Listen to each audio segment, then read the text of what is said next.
কিচেনের প্রথম রান্না। তো প্রথম রান্নাটা আমি মিষ্টি দিয়েই শুরু করছি। তো হ্যালো গাইস, আসসালামু আলাইকুম, সবাই কেমন আছেন? তো আজকে আমার মিনি কিচেনের প্রথম দিন। তো আজকে আমি জিলাপি বানাবো সবার জন্য। মিষ্টি কিছু দিয়ে শুরু করলে সব কিছুই ভালো হয়। তো আমি জিলাপির জন্য শিরা বানিয়ে নিলাম। প্রথমে পাতিলে পানি দিয়ে চিনি দিয়ে জাল দিয়ে এখন এই যে শিরাটা হয়ে গেছে, শিরাটা নামিয়ে রাখলাম। এখন কড়াই বসিয়ে দিব।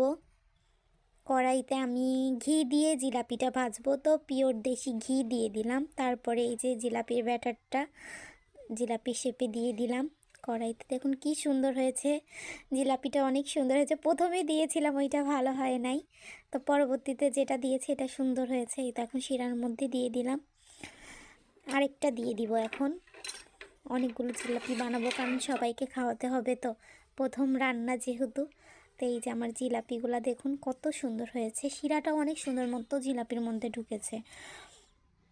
এই তো আরেকটা ভেজে নিলাম। তো জিলাপিগুলো অনেক সুন্দর হয়েছিল। কে কে খাবেন অবশ্যই চলে আসেন আমাদের বাসায়।